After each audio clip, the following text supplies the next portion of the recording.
He found a young widow sleeping by his horse, then heard her whisper his late wife's name. The farm had been in his family for generations, a place filled with memories of laughter, harvests, and family gatherings. But after Emily passed 3 years ago, the farmhouse had grown silent. The laughter was gone. The smell of fresh bread that Emily used to bake each morning no longer filled the kitchen, and even the garden seemed quieter without her tending it. Every corner of the house reminded John of the life he had once shared, a life that now existed only in memories. He had learned to manage on his own, of course. The farm chores were familiar and grounding. The cows needed milking, the chickens had to be fed, the fields had to be tended, and Daisy, his old horse, required daily care. John found comfort in routine. Every morning he would wake up early, brew his coffee, and walk out to the barn, where Daisy would nicker softly as if to greet him. He would brush her long mane, feed her oats, and talk quietly to her, telling her about his day and sharing stories as if she were the only friend left in the world who could truly understand him. On this particular evening, the wind was colder than usual. The sun had begun to dip behind the hills, painting the sky in shades of orange and pink. The air smelled of earth and fallen leaves, a scent John had always loved. He finished his work in the fields earlier than usual and decided to check on Daisy before heading inside for supper. There was something about the way she had been restless all day that made him uneasy. She paced in her stall, occasionally stamping her hoof, and her eyes seemed more alert than normal. As John approached the barn, he noticed something unusual. There was a shadow near the back wall, something that moved slightly as the wind blew through the cracks in the wooden structure. At first, he thought it might be a stray dog or a fox seeking shelter. But as he got closer, he realized it was not an animal at all. It was a young woman, curled up on the ground beside Daisy. John stopped in his tracks. The sight startled him. He had never seen anyone wandering near his farm in years, and the countryside was usually quiet at this time of day. The woman was thin, her clothes worn and simple, and her hair fell in loose strands around her face. Her skin was pale, as if she had not had a proper meal or rest for several days. She was sleeping deeply, but the way she held herself, curled into a small ball, made John wonder how long she had been out here. For a moment he felt a pang of fear. Who was she? Why was she here? Was she in danger? His heart raced as he weighed the options. Should he wake her immediately or wait a moment and see if she stirred on her own? But something in him, perhaps the memory of Emily or the innate kindness that had always guided him, urged him forward. He approached slowly, making sure not to startle her. "Hello," he said softly, keeping his voice calm. "Are you all right?" The young woman shifted slightly, mumbling something indistinct in her sleep. John crouched down, careful not to get too close, and noticed her lips move as if forming words. He leaned in just enough to hear, and the sound made his heart stop. She whispered almost inaudibly, "Emily." John froze. The name was so familiar, so impossibly connected to his own life, that it took a moment for him to understand what he had heard. Emily, his late wife. His heart tightened at the sound of her name coming from a stranger. He wondered if it was a dream, a trick of his mind, or some strange coincidence. But the young woman's presence was real, and her whisper had been real too. He reached out carefully and gently shook her shoulder. "Hey, wake up. You can't sleep out here, it's cold," he said. Her eyes fluttered open, and for a brief moment they were clouded with confusion and fear. She looked at him, startled, as if seeing a stranger who might be a friend or a threat. John quickly noticed that she was shaking, probably from cold and exhaustion. "It's all right," he said softly. "You're safe here, I'm John. What's your name?" The woman's voice was weak, almost a whisper, but she managed to say, "Clara." She looked around, as if realizing where she was for the first time. Her eyes lingered on Daisy, the horse, and then on John again. There was a depth in her gaze, a mix of sadness, fatigue, and a glimmer of hope that made John's chest ache. Clara explained, slowly and carefully, that she had been traveling for days. Her husband had passed away suddenly, leaving her alone in the world. She had no family nearby and had been moving from town to town, seeking a place where she could rest, gather strength, and figure out what to do next. The countryside had seemed inviting, peaceful, and perhaps even a little magical, which was why she had stopped near the farm. She hadn't meant to intrude. She had simply been looking for a quiet place to sleep. John listened silently, offering her a blanket he had brought from the house. He set it gently around her shoulders and handed her a small bundle of bread he had prepared earlier. Clara accepted it gratefully, her hands trembling as she held the warm food. The simple gesture seemed to ease some of her fear and suspicion. "Thank you," she whispered, her voice barely audible. "I didn't want to trouble anyone. I just needed a place to rest." "You're not troubling anyone," John replied. "You've had a long journey. You can stay in the house tonight. I have an extra room. You need food, warmth, and rest." Clara hesitated for a moment, her eyes wide with uncertainty. She looked at John and then at Daisy, who nickered softly, as if encouraging her to trust him. Finally, she nodded. "All right," she said, her voice steadier. I would like that." John helped her to her feet, noticing how fragile she seemed, yet determined to move forward. He led her to the farmhouse, where the warmth of the fireplace and the smell of cooked food welcomed her. Clara seemed overwhelmed at first, but gradually she allowed herself to relax. For the first time in days, maybe weeks, she felt safe. As she settled into the spare room, John reflected on the strange twist of fate that had brought her here. The coincidence of her whispering Emily's name was both unsettling and comforting. It was as if, in some inexplicable way, the universe had guided her to him. And although he still grieved for Emily, he felt a flicker of something new, curiosity, empathy, and perhaps the faintest hint of hope. Outside, Daisy pawed at the ground, sensing that something unusual had occurred. The horse had always been a loyal companion, sensing John's emotions more accurately than anyone else. Now, she seemed to understand that this young woman, Clara, was important in some way, that her arrival marked the beginning of a new chapter, both for her and for John. As night fell, the wind howled gently through the trees, and the farm seemed alive with the quiet energy of change.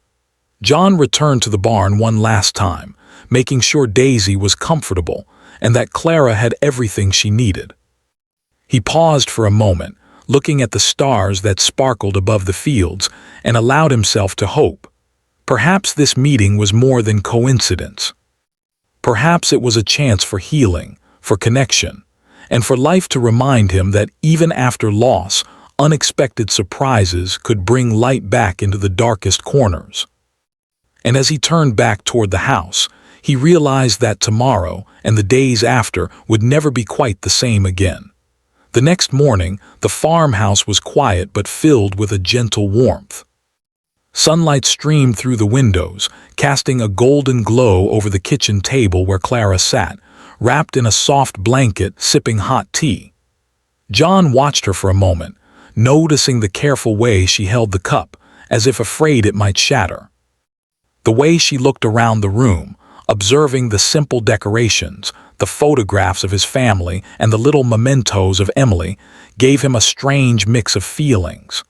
There was something familiar in her presence, though he knew they had just met. Clara had barely spoken since arriving, and John didn't want to overwhelm her.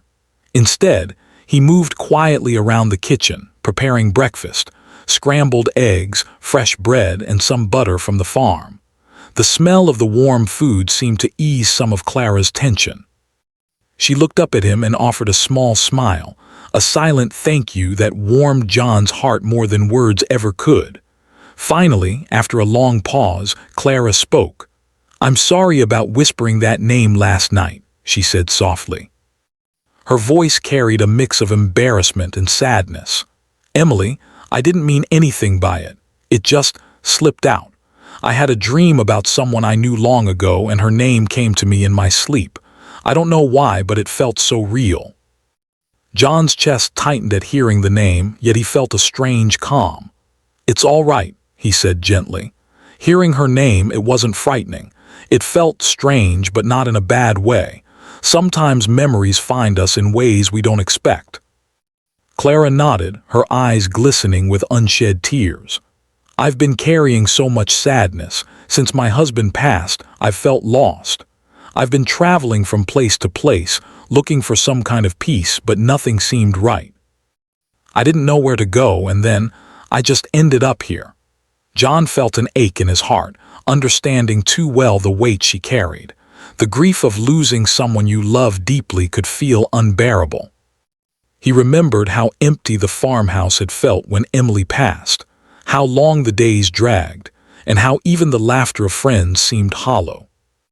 Yet he also remembered the small moments that had kept him going, the smell of fresh bread, the sound of Daisy's knicker, and the simple act of tending to the farm. "You're welcome here," he said simply. "You don't have to be alone anymore, at least not tonight. We can share this space. The farm, it's quiet and there's work to do, but there's also room for someone who needs a break." Clara's lips curved into a faint smile. "Thank you, John. I don't know what to say. You're so kind. I wasn't expecting anyone to help me." John shrugged lightly, trying to appear casual, though inside he felt a deep pull toward helping her. "We all need a little kindness sometimes," he said, "even someone like me." The day passed slowly, but in a comfortable way. John showed Clara around the farm, introducing her properly to Daisy and the other animals.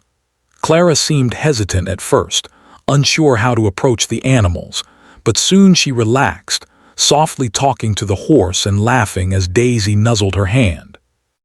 John watched from a distance, a small smile forming on his lips. It was strange. This woman, a stranger, had arrived so suddenly, yet already she felt like she belonged in this place. As they worked together, clearing fallen leaves from the yard and gathering firewood, John found himself asking her questions about her life, gently, without prying too much. Clara shared bits and pieces, the small town she had lived in, the dreams she had once held, and the life she had shared with her husband. She spoke of his kindness, his laughter, and the way he had loved her fiercely. John listened quietly, realizing that grief, while deeply painful, could also create a strange bond between people who had experienced it. "Sometimes I wake up in the middle of the night," Clara said softly, her voice barely above the wind rustling through the trees, "and I can still hear him calling my name. It's like he's here, reminding me that I loved him and that he loved me. But then he's gone again and I'm left with nothing but silence." John nodded slowly, understanding completely. "I know that feeling," he said. "I lost Emily 3 years ago. At first I thought I could never breathe again without her."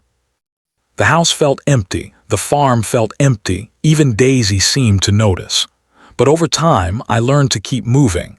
I kept working, kept talking to her memory, and slowly, the pain softened. It never disappears completely, but it becomes part of life, not the whole of it. Clara looked at him, her eyes wide.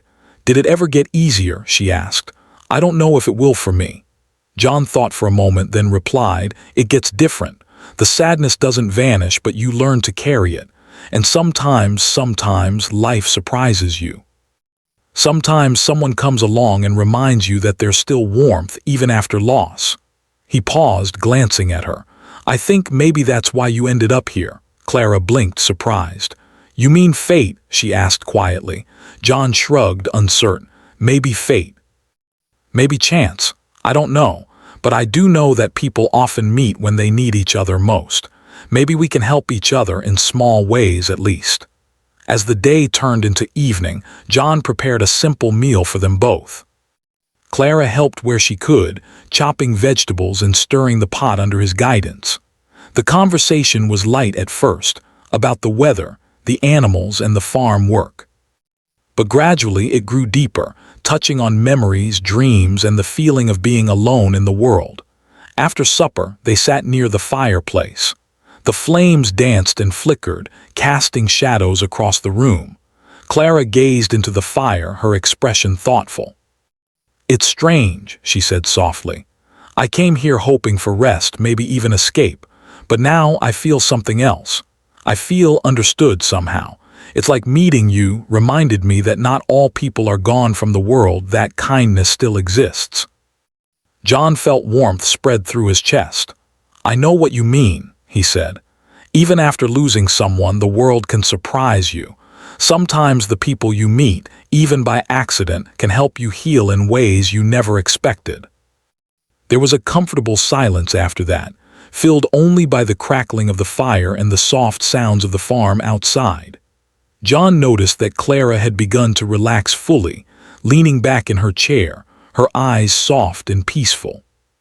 He realized that her arrival, her whispering Emily's name, and her presence in his life, it all felt connected, like a thread linking their stories together.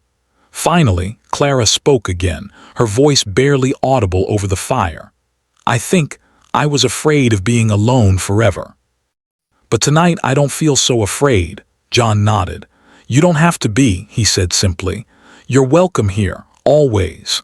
Later, as Clara went to rest in the spare room, John walked back to the barn to check on Daisy. The horse nickered softly as he approached, rubbing her head against his shoulder. John took a deep breath, looking up at the night sky. The stars were bright and the wind had calmed.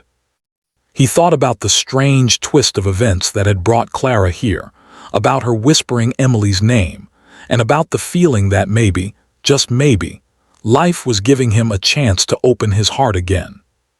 He realized that the farm, which had once felt so quiet and lonely, now held the promise of connection. Perhaps Clara's arrival was the beginning of something new, a journey of healing, understanding, and the quiet beauty of two people finding solace in one another's presence. As John turned back toward the house, he felt a mixture of anticipation and calm. He didn't know what the future would bring, or how this unexpected encounter might change their lives. But for the first time in a long while, he felt a spark of hope, a gentle reminder that even after great loss, life could surprise you with moments of warmth, kindness, and unexpected friendship. And in that quiet farmhouse, with the fire crackling, Daisy resting comfortably, and Clara finally sleeping peacefully, John understood that the world had a way of guiding people to each other when they needed it most, sometimes in the most mysterious and beautiful ways. The next few days passed with a comforting rhythm. Clara had begun to settle into the farmhouse, moving quietly through the rooms, helping John with small chores and gradually opening up about her past. Each morning they would rise early to feed the animals, tend the garden, and care for the farm. Clara's presence, once unexpected and startling, had become something John quietly looked forward to. It was as if the farmhouse had regained a bit of its warmth, a little of the life it had lost when Emily passed. John noticed subtle changes in Clara. Her shoulders were less tense, her movements less cautious, and her laughter, though soft, began to appear when he least expected it. He found himself watching her from across the yard, feeling a strange mix of curiosity and tenderness. Clara was kind, patient, and gentle with everything she touched. Even Daisy, his horse, seemed to sense that she had a good heart. The horse would follow her around the yard, nuzzling her gently and resting her head against Clara's shoulder. The sight made John smile quietly, feeling a flicker of hope he hadn't known in years. One chilly afternoon, after a morning of repairing the fence along the eastern field, Clara paused to rest on a log. Her face was flushed from the work, her hair sticking to her forehead in loose strands. She took a deep breath and looked around at the open fields, the distant hills, and the golden light filtering through the trees. John sat nearby, leaning on his own tools, watching her with quiet attention. "I never imagined I'd be doing this kind of work," Clara said with a small laugh. "I've always lived in towns, in houses with walls that didn't creak and gardens that were carefully planted. This is different, but in a good way. There's something honest about it, don't you think?" John nodded. "It's honest and real. The work is hard, yes, but it keeps you grounded." You see the results of your labor, and somehow it reminds you that life goes on, even when things feel broken. Clara looked at him thoughtfully. You speak as if you've experienced that kind of brokenness before, she said softly. John smiled faintly, though a shadow crossed his eyes. I have. Losing Emily, it was like losing the center of my world. The farmhouse felt empty, the farm felt empty, even Daisy seemed to notice. But slowly I learned that life doesn't stop for grief. You have to keep moving one small step at a time. There was a pause, filled only by the wind rustling through the trees. Clara's gaze softened. I understand, she said. Since my husband died, I've felt lost, like I'm wandering without a map. I didn't know where to go, and then somehow I ended up here, with you, with Daisy. It feels strange but comforting. John felt a lump in his throat. He realized that the connection between them was deeper than he had anticipated. There was a shared understanding, a bond formed not just from circumstance but from shared experiences of loss and longing. It was a quiet, unspoken trust that grew stronger each day. As the afternoon wore on, John suggested they take a break and walk toward the small creek that ran along the edge of the property. The path was lined with wildflowers that had survived the first frost, and the sound of water trickling over rocks was soothing. Clara walked slowly, glancing at the water and then at the trees swaying gently in the breeze. You know, she said softly, I've never seen a place like this before. It's peaceful but also full of life. Even though it's lonely in some ways, there's a sense that the world is bigger than my sadness, that maybe there's still hope. John nodded, feeling the weight of her words. Sometimes it takes losing everything to appreciate the small things. The wind, the trees, the sound of water, these things remind us that life continues no matter what. And sometimes people come into your life when you need them most. Clara glanced at him, her eyes wide and curious. You mean like fate? John smiled faintly, unsure how much he believed in fate but feeling that in some mysterious way this meeting was more than coincidence. Maybe, or maybe it's just timing, but whatever it is, I'm glad you're here. They spent the rest of the day walking along the creek, talking quietly about their pasts, their dreams, and the memories they held dear. Clara told John about the small town she had lived in, the life she had shared with her husband, and the moments of happiness she still remembered despite the pain. John shared memories of Emily, the way she would sing while cooking, the way she laughed at even the smallest things, and the quiet evenings they spent together by the fire. As they talked, Clara's expression softened, and a sense of calm seemed to settle over her. It was as if speaking aloud the memories of the past allowed her to release some of the sadness she had carried for so long. John felt the same way. Sharing stories, laughter, and even tears brought a sense of connection that neither had expected. That evening, as they returned to the farmhouse, John suggested they sit by the fireplace once more. The warmth of the flames filled the room, casting gentle shadows across the walls. Clara held a cup of tea in her hands, watching the fire flicker. You know, she said softly, I never thought I would find someone who understands, someone who knows what it's like to lose the person you love and still keep moving forward. John reached out and placed a hand gently on hers. It's not easy, he said, but it's possible. And sometimes, meeting someone who understands makes the journey a little easier, maybe even a little brighter. Clara's eyes glistened with emotion, and for a moment neither spoke. The silence was comfortable, filled with unspoken understanding. It was in that quiet moment that John realized how much her presence had begun to matter to him, how much he had come to care for her without even realizing it. Days turned into a week, and the farm settled into a steady routine. Clara helped with chores, fed the animals, and even began planting seeds in the small vegetable garden behind the house. Her laughter became more frequent, her movements more confident, and her conversations with John more open. The bond between them deepened naturally, built on shared experiences, kindness, and a mutual understanding of grief. One morning, while repairing a fence together, Clara paused and looked at John. "Do you ever think about the people we've lost?" she asked quietly.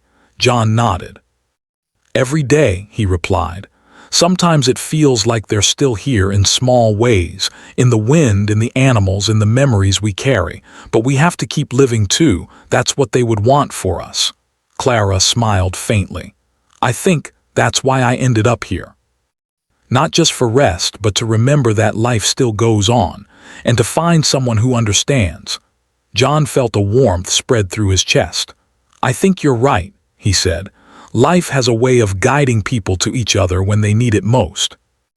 And maybe we can help each other find a little peace along the way." That night, after a simple dinner, Clara sat quietly by the fire, reflecting on the past week. She had arrived at the farm exhausted, broken in ways she hadn't realized. But now she felt a sense of hope she hadn't felt in a long time. John had been patient, kind, and understanding.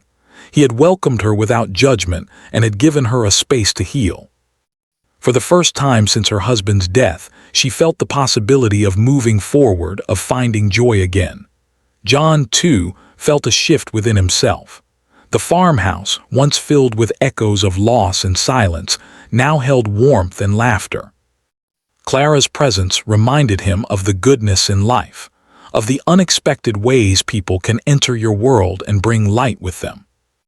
He realized that while Emily would always hold a place in his heart, there was room for new connections, for growth, and for the quiet beginnings of happiness once more. As he checked on Daisy before bed, the horse nuzzled Clara's hand gently, and John noticed the small, tender moments that seemed to define this new chapter. It was not about replacing the past, he realized, but about honoring it while embracing the present. The whisper of Emily's name, the chance encounter, and Clara's arrival, all of it felt like the beginning of a story neither of them could have predicted. Outside, the stars shone brightly, and the wind carried the faint scent of winter approaching. John looked up, taking a deep breath, and felt a quiet gratitude for the unexpected turn of events. Clara's presence, her kindness, and her courage had breathed new life into the farmhouse and into his own heart.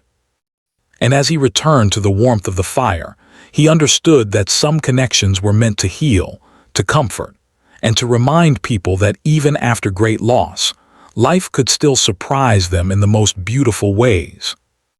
As the days grew longer and the frost of early winter began to fade, the farmhouse settled into a comfortable rhythm. John and Clara continued their work on the farm, sharing chores, laughter, and quiet moments. The mornings were crisp and filled with the smell of dew on the grass, while the evenings brought the golden glow of the fireplace and the soft crackling of burning logs. For both of them, life had begun to feel less heavy. The sharp ache of grief, though never fully gone, had softened into a gentle reminder of the past, leaving room for warmth, companionship, and the small joys of everyday life. Clara had grown more confident with the farm work. She learned quickly how to milk the cows, feed the chickens, and groom Daisy, and she took pride in the work she accomplished. John admired her determination and patience. There was something in her quiet strength that reminded him of Emily, yet Clara was her own person, bringing new energy and life to the farm. Watching her move among the animals, tending to each one with care, John often found himself smiling, sometimes quietly, as he realized how much she had become part of his daily life. One morning, as the sun began to rise over the hills, John and Clara were walking along the edge of the orchard, checking the trees for signs of the coming spring. Clara paused and bent down, examining a small sapling that had survived the frost. "It's amazing how resilient nature is," she said softly. "Even after the harshest winter, the trees find a way to bloom again. Maybe people are a little like that too." John nodded, feeling a deep connection to her words. "I think you're right," he said. "Life doesn't always go the way we hope and we lose people we love. But somehow we keep going and we grow stronger, even when we don't notice it at first." Clara looked at him, her eyes thoughtful. I never imagined I'd meet someone who understands. Someone who knows what it's like to carry the weight of loss and still find a way to keep living. You've helped me more than you realize." John felt a warmth in his chest that was both comforting and unfamiliar. "And you've helped me too," he admitted. "I thought life would always be quiet and lonely after Emily passed, but having you here, it's reminded me that there's still joy, still hope. That even after losing someone, we can still find moments that make life beautiful again." There was a quiet moment, filled with the soft sounds of the orchard, the rustling leaves, the distant call of a bird, and the gentle murmur of a breeze. Clara smiled faintly, a soft light in her eyes that seemed to illuminate the space between them. She reached out and touched John's arm gently. "I think I've been waiting for something like this for a long time," she said quietly. "A place where I can rest, feel safe, and maybe begin to heal." John looked at her, understanding the depth of her words. "And you found it," he said simply. "Here on this farm, you're welcome. You don't have to carry everything alone anymore." The days passed in a comforting pattern, but with each passing moment, Clara began to share more about herself. She spoke of the small town she had grown up in, the people she loved, and the dreams she had once held. She spoke of her late husband with tenderness and sadness, describing the little things he did, the way he would make her laugh, the songs he would sing, and the quiet evenings they shared together. John listened intently, realizing that though her story was different from his own, it carried the same essence of love, loss, and longing. One afternoon, while they were repairing the old barn roof, Clara paused and looked at John with a curious expression. "Do you ever feel like the past isn't really gone?" she asked softly. John raised an eyebrow, intrigued. "What do you mean?" Clara hesitated, as if searching for the right words. "Sometimes I hear things, small things. Like a voice calling my name, or a memory so vivid it feels like it's happening again. Last night, for example, I dreamt of my husband. I could hear his voice, and it was so real that for a moment I thought he was standing beside me. It's strange and comforting, but also painful." John nodded, understanding perfectly. "I've felt that too. I can still hear Emily sometimes. Her laughter, her voice, the way she used to hum in the kitchen. It's like they're never really gone, only somewhere just out of reach. And when we least expect it, they remind us of the love we shared." Clara looked at him, her eyes shining with emotion. "Do you think that's why I ended up here? Why I felt drawn to this farm, to you, even without knowing it?" John thought for a moment, then smiled gently. "I think maybe it's more than coincidence. Sometimes life has a way of guiding us to where we need to be. And sometimes it's not just about finding peace. It's about finding the people who can help us heal, even in small ways." That evening, as the sun set and the sky turned a deep shade of orange, John and Clara sat on the porch, wrapped in blankets and watching Daisy graze in the yard. The silence between them was comfortable, filled with a quiet understanding that words could not always express. Clara leaned her head on John's shoulder, and he felt a sense of peace he hadn't known in years. It was as if, in that simple moment, the weight of the past had lessened, leaving room for hope and connection. As the days turned into weeks, the bond between them grew stronger. They shared small routines, the morning feedings, the afternoon chores, and the quiet evenings by the fire. But there were also moments of laughter, spontaneous walks through the fields, and playful conversations that reminded them both of the joy that could still exist in life.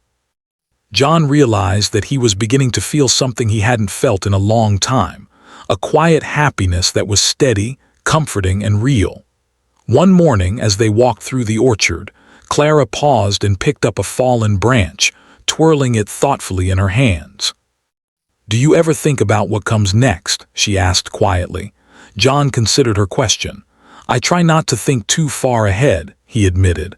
"I focus on the present, the work, the animals, the moments we share, but I also try to remain open to the possibilities. Life is unpredictable. Sometimes the best things happen when we least expect them. Clara smiled, a soft, hopeful expression that lit up her face. I think I'm ready to be open to those possibilities, she said. Even if it's scary, even if it means taking a chance. I've been so cautious for so long, but maybe it's time to let life surprise me. John felt a warmth spread through him. I think that's wise, he said, and you're not alone in it. Whatever comes next, we face it together. That night, after a simple meal of roasted vegetables and fresh bread, Clara and John sat by the fire, sharing stories and memories. The firelight flickered across their faces, casting gentle shadows that danced along the walls. Clara spoke softly of her late husband, recalling moments of laughter and tenderness, while John shared memories of Emily, his voice filled with both sorrow and fondness. In that quiet space, they found comfort in each other's presence, a sense of understanding that was rare and precious. As Clara prepared to go to bed, she paused and looked at John. "Do you ever think about the people who come into our lives unexpectedly?" she asked. John smiled faintly. "All the time," he said. "Sometimes it's like they're meant to be there, even if we don't understand why at first. And sometimes they remind us of things we've forgotten, like hope, joy, and the courage to keep moving forward." Clara nodded, her eyes soft and thoughtful. "I think you've reminded me of those things," she said quietly, "more than anyone else has in a long time." John felt a lump in his throat, a mix of gratitude, tenderness, and a quiet recognition of the bond that had formed between them. "And you've reminded me too," he admitted, "that even after loss, life can still bring warmth, companionship, and the possibility of happiness." As Clara finally went to her room, John returned to the barn to check on Daisy. The horse nuzzled him gently, as if sensing the shift in the household. John took a deep breath, looking up at the night sky. The stars were bright, and the air carried the faint scent of spring on the horizon. He thought about the strange, beautiful ways life worked, the whisper of Emily's name, Clara's arrival, and the quiet connection that had grown between them. It was a reminder that even after sorrow, there could be moments of joy, healing, and unexpected love. And as he closed the barn door and walked back to the warmth of the house, John understood that life, with all its mysteries and surprises, had given him a second chance. A chance to find hope, companionship, and the quiet beauty of connection once more. Spring had begun to gently touch the countryside, bringing new life to the farm. The frost had melted, leaving the fields soft and green, and the air was filled with the fresh scent of grass and blooming flowers. John and Clara had grown accustomed to each other's presence, and the farmhouse, once quiet and lonely, now felt alive. Their days were filled with work, laughter, and small joys that made life feel meaningful again. Clara had become a part of the farm in a way that felt natural, almost as if she had always been meant to be there. She fed the animals with care, tended the garden, and helped John repair fences and barns. But her presence was more than just practical. It brought warmth, companionship, and a sense of hope that John had not felt in years. Even Daisy, the horse, seemed happier, nuzzling Clara affectionately and following her around the yard. One bright morning, as the sun rose over the fields, John and Clara walked along the edge of the orchard. The trees were beginning to bud, and the soft light made the landscape seem almost magical. Clara paused and looked at the horizon, her face thoughtful. "Do you ever think about what comes next?" she asked softly. John considered her question. "I try not to worry too much about the future," he said. "I focus on the present, the work, the animals, the moments we share. But I also know that life has a way of surprising us when we least expect it." Clara smiled faintly. "I think I'm ready for those surprises now. I've been so cautious for so long, afraid to hope, afraid to trust. But here with you I feel different, braver somehow." John reached out and gently took her hand. "I feel the same way," he said. "Sometimes after loss we forget that life can still be beautiful." that people can still care and moments of joy can still find us. You've reminded me of that, Clara, more than you know." The days passed with a comforting rhythm. They worked together on the farm, repaired fences, planted vegetables, and even built a small flower garden near the house. Each task, though simple, became an opportunity to grow closer, to share stories, and to find joy in the ordinary. John noticed how Clara's presence brought a lightness to the farm that had been missing for years. He realized that, while he would always love and remember Emily, there was room in his heart for new beginnings, for warmth, and for companionship once more. One afternoon, Clara suggested they take a walk to the small hill behind the farmhouse. The view from the top overlooked the fields, the orchard, and the distant hills, all bathed in the golden light of late afternoon. As they reached the summit, Clara stopped and took a deep breath, letting the wind carry her worries away. "I never thought I'd feel this peaceful again," she said softly. "After losing my husband, I felt like I would carry the weight of grief forever, but now I feel lighter. Like I can breathe again." John looked at her, moved by her words. "Grief never really goes away," he said gently. "It becomes part of who we are. But that doesn't mean we can't feel happiness again. That doesn't mean we can't find hope, even in the smallest moments." Clara nodded, her eyes shining. "I think that's what this farm has given me. A chance to heal, to remember, and to start again. And maybe a chance to trust again, too." John smiled softly. "I think it has given me the same. You've reminded me that life can still be full of warmth, laughter, and friendship. And sometimes, maybe even love again." There was a gentle pause as they looked out over the fields, watching the sunlight glint off the trees and the soft movement of Daisy grazing in the distance. For a moment, the past seemed distant, replaced by the quiet beauty of the present. As evening approached, they returned to the farmhouse and prepared a simple meal together. The air was filled with the aroma of fresh bread and roasted vegetables, and the kitchen felt alive with conversation and laughter. Clara spoke of her hopes for the future, of the small dreams she had put aside after her husband's passing, and John listened, encouraging her and sharing his own thoughts. Later, as they sat by the fire, the warmth of the flames reflecting in their eyes, Clara reached out and took John's hand. "Do you ever think about the people we've lost?" she asked softly. John nodded. "Every day," he said, "but I also think about the people we meet afterward. The ones who remind us that life doesn't end with loss, that love and kindness can still find us when we least expect it. You're one of those people for me, Clara." Clara's eyes filled with tears, but her smile was gentle and genuine. "And you are for me," she whispered. "You've given me hope when I thought there was none left. You've reminded me that life can still be beautiful." The following days brought small, joyful moments. They planted flowers together, watched the sunset from the porch, and tended to the animals with care and laughter. Each day was a reminder that life could be full of surprises, that happiness could be found even after deep loss, and that companionship could heal wounds that had seemed permanent.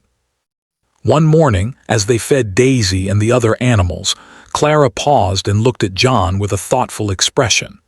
"Do you ever think about the moment we met?" she asked. John smiled faintly, remembering the young widow sleeping by his horse and whispering Emily's name. "I do," he said. "It feels like a turning point in both our lives. Strange, isn't it? How one unexpected moment can change everything." Clara nodded. "It was strange," she said, "but it felt meant to be, like something guided me here to you, to this farm. And I'm grateful for it every day." John felt a lump in his throat. "I'm grateful too," he said quietly. "You've brought life and warmth back into this house, back into my days. You've reminded me that it's okay to hope, to trust, and to care again." As spring fully arrived, the farm bloomed with new life. The orchard was covered in blossoms, the fields were green and vibrant, and the animals thrived under their care.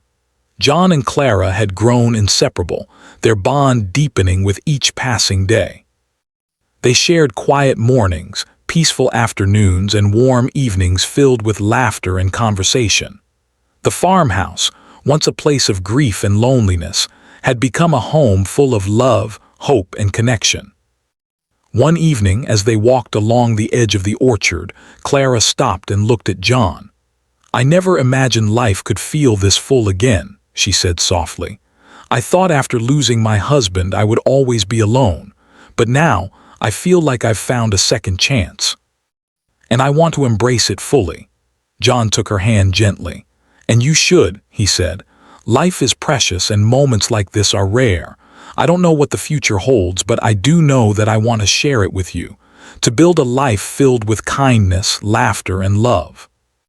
Clara smiled, her eyes shining with tears. "I want that too," she said, "with all my heart." The days that followed were filled with quiet, steady happiness. They worked side by side, cared for the animals, and nurtured the land. They celebrated small victories, like the first sprouts in the garden and the health of the animals, and shared stories of the past, honoring their memories while embracing the present. The whisper of Emily's name, once a mysterious and haunting moment, had become a gentle reminder of the past that had led them to this new chapter. One morning, as the sun rose over the fields and the air smelled of fresh earth, John and Clara stood together, watching Daisy graze in the yard. John reflected on the journey they had shared, the loss, the grief, the unexpected meeting, and the slow, steady growth of trust and friendship. He realized that life, with all its unpredictability, had given them a rare gift, the chance to heal together, to find joy after sorrow, and to embrace hope once more. Clara looked at him and smiled. "Do you remember the first day I arrived?" she asked. John chuckled softly. "I do. You were sleeping by Daisy, whispering Emily's name. I didn't know what to think." Clara laughed lightly. "I was lost. I didn't know where to go, and somehow this farm felt right. It felt like a place where I could breathe again." John reached out and gently held her hand. "And now it's home," he said, "for both of us, a place where we've found peace, connection, and the courage to hope again." As the sun set, casting a golden glow across the fields, John and Clara walked toward the farmhouse together, Daisy following closely behind. The barn, the orchard, and the fields had become more than just land. They were symbols of new beginnings, growth, and the beauty of life after loss. Inside the farmhouse, the warmth of the fire welcomed them. They shared a quiet meal, laughter, and gentle conversation, knowing that their lives had changed in ways they could never have predicted. And as they settled into the night, the farmhouse felt alive with love, hope, and the promise of a future built together. In that moment, John understood that life, though full of unexpected twists, had a way of guiding people to each other. Through loss, grief, and uncertainty, they had found each other, and in doing so they had discovered a new chapter filled with compassion, understanding, and the quiet joy of shared life. The past was honored, the present cherished, and the future welcomed with open hearts. And so, the farmhouse on the small countryside farm became a place of second chances, where two souls who had known deep sorrow found warmth, companionship, and the gentle beginnings of love once more.